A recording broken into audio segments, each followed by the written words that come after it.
Bonsoir à tous, merci de nous suivre pour ce flash d'information. Ce flash d'information avec les États-Unis où se trouve le ministre des Mines, du Pétrole et de l'Énergie, Mamadou Sangafoa Coulibaly, dans le cadre de sa participation au Forum international de l'énergie. En marge de sa participation à ce forum, le ministre Mamadou Sangafoa Coulibaly a une rencontre avec les Ivoiriens résidant au Texas.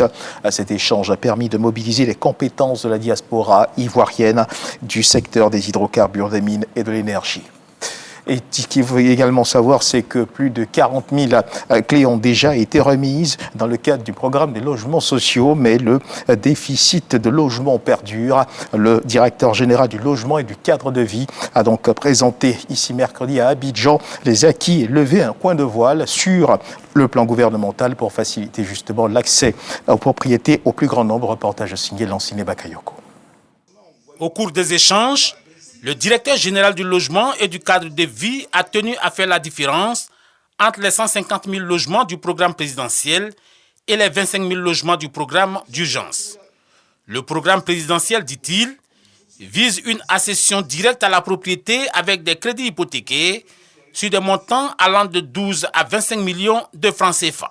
Le résultat, c'est qu'on a des villes nouvelles, c'est-à-dire que grâce au programme des logements sociaux, pour ceux qui connaissent Songon 10 ans en arrière, avec le programme des logements sociaux et la route de Dabou, il y a un changement fondamental. On a fait des villes nouvelles. Modeste, c'était un petit campement, quasiment invisible pour ceux qui ne connaissaient pas ça. Aujourd'hui, quand vous arrivez à l'entrée de Bassam, avec la cité Italia, c'est-à-dire le programme des logements sociaux, Modeste a complètement changé. 40 000 logements ont été construits dans le cadre du programme présidentiel. Les dernières remises de clés en février 2025 ont vu 4 605 bénéficiaires recevoir leur logement, notamment à Benjerville, Bassam et à Tekoubé. Quant au programme d'urgence, il vient combler les retards concédés par le programme présidentiel et repose sur un modèle de location-vente nécessitant une implication financière plus importante de l'État. Déjà, 113 milliards de francs CFA ont été mobilisés auprès des partenaires financiers internationaux. On crée avec la BCAO, avec les banques, un environnement pour permettre aux promoteurs d'emprunter dans les mêmes conditions que l'État, c'est-à-dire 2,5%, 5 ans de différé, 25 ans de maturité, donc délai de remboursement. C'est vers ça qu'on veut aller. Donc nous-mêmes on commence et les promoteurs immobiliers prennent le relais. Célestin Kouala avertit que les mauvais promoteurs immobiliers seront purement et simplement remplacés. Un reportage de Lanciné Bakayoko et les femmes rurales de Yakoli Dabo dans le département de Soubré sont à l'école du savoir depuis plus de 4 mois. Elles apprennent à lire et à écrire et même à faire des calculs. Tout cela en langue locale, en langue BT. L'initiative de ce projet conçu par feu Marcel Zadikessi était destinée aux enfants et aux jeunes du village. Aujourd'hui, 24 femmes suivent des cours 3 fois dans la semaine et n'entendent pas s'arrêter en si bon chemin.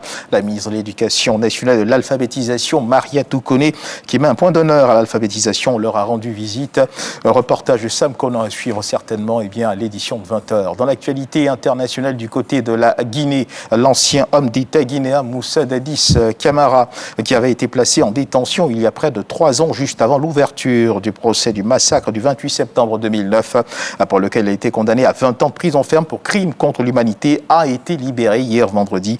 Information confirmée par son avocat, maître Jean-Baptiste Jokame Haba. Cette décision a été accueillie avec consternation par l'opposition, une partie de la société civile et avec soulagement par ses partisans. Et toujours dans l'actualité internationale, regardons au bilan du séisme qui a touché la Birmanie hier vendredi. Le bilan des victimes de ce tremblement de terre de magnitude 7,7 survenu donc hier vendredi en Birmanie continue de s'alourdir. 2007 morts et 2389 blessés. Il est passé à 1644 morts pour 3408 blessés. Annonce faite ce samedi par la junte au pouvoir. Au moins 139 personnes sont toujours portées disparues à la suite de ce tremblement de terre. Et puis ce 20h, dans le cadre de la page culture, nous recevrons le docteur Johnsky Bampouya Arpela Kénissel, consultant en stratégie de développement et en gouvernance, expert en technique commerciale et en vente, fondateur du groupe MDHK et auteur du livre intitulé Alassane Ouattara, bâtisseur infatigable d'une Côte d'Ivoire unie et prospère. Avec l'auteur, nous essaierons de comprendre la portée de cette œuvre littéraire. Et ce qu'il faut également savoir, c'est que l'auteur, eh bien, à travers cette œuvre, dit rendre hommage à un homme dont la vision et les actions profondément marqué la Côte d'Ivoire, le président de la République, Alassane Ouattara. Entretien donc à suivre à 20h. Merci de nous avoir suivis. On se retrouve à 20h pour le Grand Journal.